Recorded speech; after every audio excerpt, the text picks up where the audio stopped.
ખીર બનાવવા માટે ચોખા, સાકરનો ભૂક્કો, 600 મિલીલીટર દૂધ, અડધો ગ્લાસ પાણી, ડ્રાયફ્રૂટનું કટિંગ અને ઇલાયચીનો પાવડર લીધો છે. તો હવે હું એક કઢાઈ લઈશ, તેમાં અડધો ગ્લાસ જે મેં પાણી લીધું છે તે તેમાં નાખી દઈશ અને પછી તેને હું ગેસ ઉપર ગરમ કરવા રાખી દઈશ.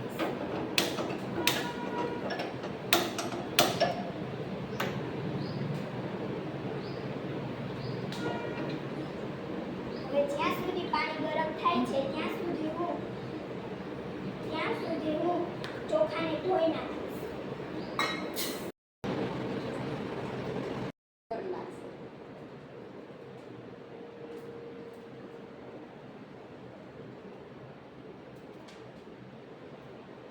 ચોખામાંથી પાણી નીકળી ગયું છે એટલે હું હવે પાણી ગરમ પણ થઈ ગયું છે તેમાં હું ચોખા નાખી દઈશ.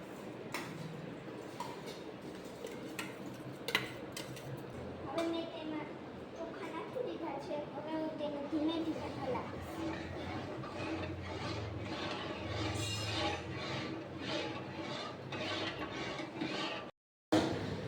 હવે ભાત પાકવા આવ્યા છે તો હવે થોડીક વારમાં પાણી બળી જશે પછી હું દૂધ નાખી દઈશ.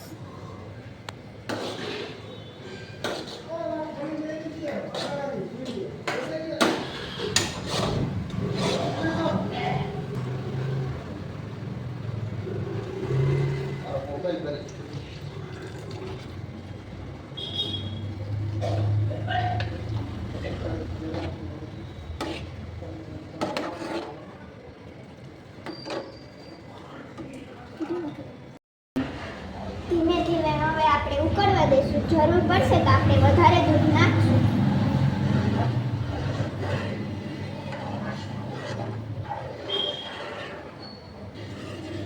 હવે હું ધીમે ધીમે હલાવીશ.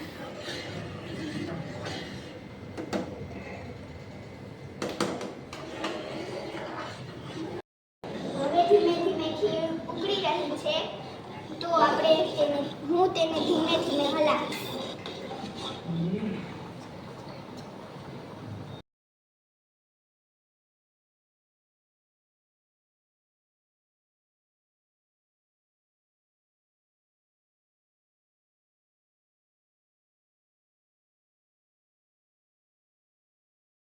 હવે ખીર ઘટ થઈ ગઈ છે તો હું તેમાં સ્વાદ અનુસાર સાકરનો ભૂકો નાખીશ. તેની જગ્યાએ આપણે ખાંડનો ભૂકો પણ લઈ શકીએ છીએ, પણ ખાંડ આપણા શરીરને નુકસાન કરે છે એટલા માટે મેં અહીંયા સાકરનો ભૂકો નાખ્યો. હવે મને એવું લાગે છે કે થોડા દૂધની જરૂર છે તો હું થોડું દૂધ નાખી દઈશ.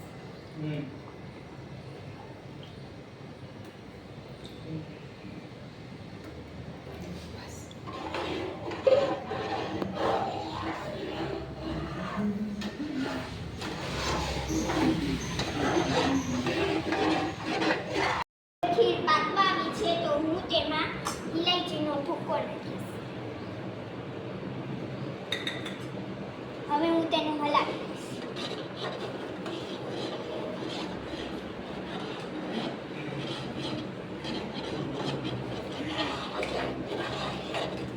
અને હવે પછી હું ડ્રાયફ્રૂટનું કટિંગ નાખી દઈશ અને તેને પણ હલાવી.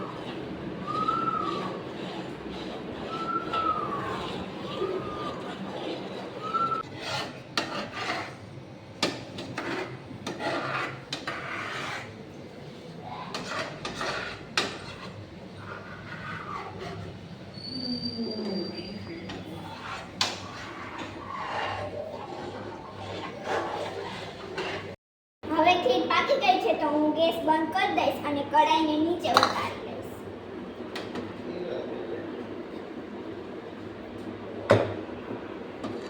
હવે મેં કઢાઈને નીચે ઉતારી લીધી છે, તેને આ બાઉલમાં નાખી દઈશ. હવે મેં ખીરને બાઉલમાં નાખી દીધી છે તો હું કાજુ બદામથી ડેકોરેશન કરી દઈશ.